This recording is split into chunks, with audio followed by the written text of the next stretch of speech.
Hey guys, I'm going to show you how to make this tag. I made one just like it to go on a Christmas present, and I did this during my Ustream, but I thought I would do another one since I wanted one for myself. So I'm going to do a shorter tutorial for YouTube. I'm going to start by doing the background of my tag. This is a number 8 tag, which is 3 1/8 by 6 1/4. And I'm going to put 3 colors of Distress ink. I'm going to put tumbled glass on the top third, and I'm going to put broken china in the middle.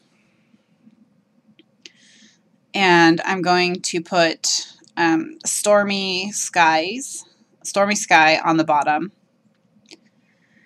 And I'm going to use Glimmer Mist to blend these into each other. So now I'm coming in with the stormy sky.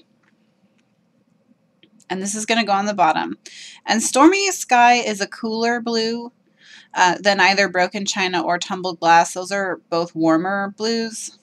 So what I'm going to do is I'm going to take weathered wood and put it on the top half of the tag to kind of cool down broken china and tumbled glass, since I want this to look like a winter sky. So you can see that the part of it that has the weathered wood is a cooler blue than the part that doesn't. So I'm just going to finish that up. And then what I'm going to do is I'm going to take a piece of the cut and dry foam and the frost glimmer mist, and I'm going to spray the tag completely with frost glimmer mist. And then I'm going to drag the foam from light to dark down the tag to blend those colors all into each other, and that's going to give it a more streamlined look. I let that dry completely, and once it was totally dry, I went in with my white StazOn and this stamp from Seven Gypsies Notting Hill, and I'm going to put this around all the corners. And I'm using this flourish because it kind of has a feel of the wind blowing, like maybe blowing some snow around. And then I'm going to set that aside and let that dry completely. And then once it's completely dry, I'm going to spray the whole tag with Dazzling Diamonds Glimmer Mist, which is really sparkly. It doesn't have a color in it, but it's very sparkly. And it'll look like ice crystals or frosty air. And then here I'm inking the edges of the tag in creamy brown. You can see the completed tag. I forgot to do this, but if you're making a similar tag, it's a lot easier if you just put the ink on it before you start adding your elements. I like the creamy brown because it just takes the straight edge away, but it doesn't add too much of its own color. And now I'm using this Prima stencil, and I'm using it as a branch, and I want the ends of it to be facing left when it's completed. So I turned this upside down on the back, and now I'm tracing it upside down on the back so that I can decorate the front of it and then cut it out and not have to worry about pen marks showing. So I'm going to flip it over and cover the entire tag with Vintage Photo. And then I'm going to spray the tag with Glimmer Mist in Tattered Leather. And I'm not going to sweep the Glimmer Mist side to side when I spray, and that's going to give me these splotches. Because this is going to be a branch, the splotches will give it a more rustic and raw look. So I'm just dabbing the excess off, and I'm running it through my wood grain Sizzix embossing folder. And you'll see what it looks like when it comes out. It's actually a really cool look.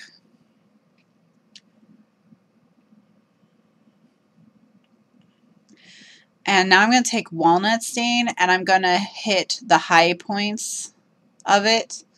So I'm just on the wood grain embossed parts. I'm rubbing the walnut stain so that the wood will have a two-toned effect. And now I'm flipping it over and cutting it out. And this is why I traced my branch first, because after it's been inked and embossed and sprayed and all of that, it's going to be harder to do any tracing you want to do. Of course, if you have a branch die, you could just use that and make your life a lot easier. And then once that's done, I'm also spraying it with Dazzling Diamonds. Again, I want the sort of frosty ice crystal look. And so next I'm getting ready to do my bird die cut, and I'm using the Sizzix Birds die by Rachel Bright. And I'm going to cut 3 times. The first with chipboard, and I'm going to cut the whole bird. And that's going to be the base for my project. Then I'm going to go through again with this paper from the Basic Gray Capella collection. And it's just a very beigey white with a subtle pattern. And I'm going to run it through the whole thing to get another bird shape. And then I'm going to cut just a couple scraps of this shimmer brown cardstock from Die Cuts with a View and use it for the beak and the legs. So that way, when the whole thing is glued together, I'll have a shimmery brown beak, a shimmery brown legs, and then a white body for the bird. So now I'm going to start assembling the bird, and I'm going to start with the beak and the legs because they're on the bottom layer. And I'm going to glue them down with liquid glue, the Scotch Quick Dry.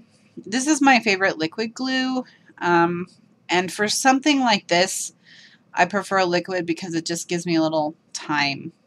And I didn't need as much legs as I cut, so I just trimmed it down a little bit smaller.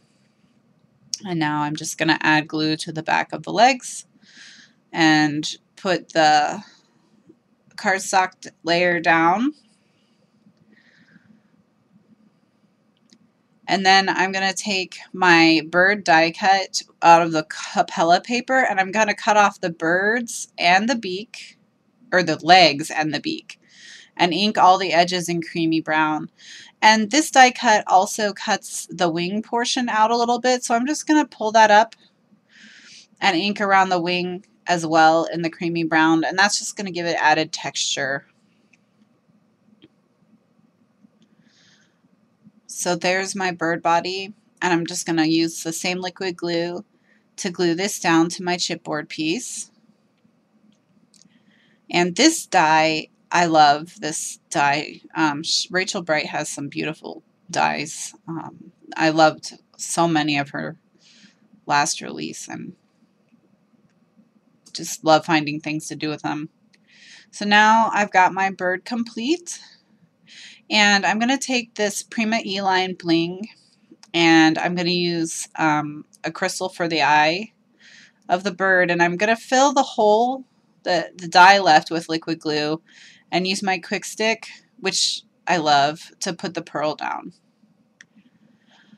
And now we're just going to do the last element on the page. I'm using an adage ticket, and I'm just going to use the back of it, so you can use any one that you want, just whatever your least favorite sentiment is would be a good choice.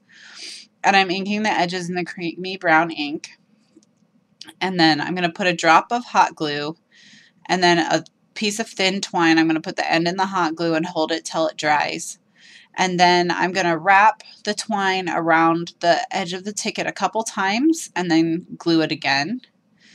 And I'm kind of creasing the twine a little bit each time just so it lays flatter. And now I'm going to just put another drop of hot glue and hold the twine until it dries and then trim it off. And then I'm going to take another piece of twine and just tie a simple knot around the 2 loops of twine on the front. And I like how twine looks here. And now I'm using a Hero Art stamp set from their holiday tags set that says "For You with Love," and I'm going to stamp it in the Ranger Archival ink and coffee on this ticket, and that will be my sentiment. And I think I'm going to stick this to my mom's Christmas present. I think that's what I'm going to do with this. Now I'm just adding dimensional adhesive to the back of my twig, and just be sure to get it just where it touches the tag. The branch will hang over the edges, and that's fine. That looks cool. You just want to not have adhesive hanging over the edges. And do the same thing with the bird. Put the pop dots just where the bird is not on the branch and not hanging over the edge. See, I put one on the bird's tail that I will have to remove because that would be hanging over the edge. And so now I'm just peeling up the pop dots to put the bird down on the page. And then I'm just going to glue the feet to the branch here just so they don't pop up. And that just makes it look a little bit more like the bird is actually standing on the branch. Just holding those there until the quick dry sets. And then I'm going to come in and add my sentiment tag. So I'm just removing the backing from the adhesive, and then I'm just going to stick this down on my tag. And here's where I actually did ink the edges of the tag. But like I said, it's a lot easier to do before you stick everything down. So if you're making a similar tag, ink the edges once you're done decorating the background. And now my tag was getting really wrinkly because there's so much stuff on it. It's been sprayed so many times. So I made a tag out of chipboard and put sticky tape on it. And now I'm just gluing my tag to the chipboard so that it'll be flat. And now I'm taking a piece of twine from the Twinery. And I'm actually using the cappuccino color. And this twine that they have is really soft. And I love the fun stripe on it, all the different colors. This is the variety pack that they have, and I've used it on a few projects now, and I'm having fun with it. I don't know why I'm suddenly obsessed with twine, but there it is. You never know what your latest obsession will be. So now I'm just going to put some hot glue on the twine after I've looped it through the tag, and add this bow, which I tied with my Bow Easy. It's just a satin bow. And now I'm adding liquid pearls to the branch, so it looks like it's just snowed. And so I'm just kind of, it's random. It's very random how I do it. It's thicker in some places, not thicker in others, you know, and I'm leaving it kind of bumpy and textured. I'm putting the nozzle around in little circles. Just want to get it looking as much like actual snow as I can. And then while the liquid pearls is still wet, I'm actually going to go and take this ultrafine white glitter I have from Stampendous, and I'm going to put it over the liquid pearls so that it picks up a sparkly look. And it'll have that same frosty snow look as the rest of the tag. So here it is. Thanks so much for watching, and I hope you enjoyed it.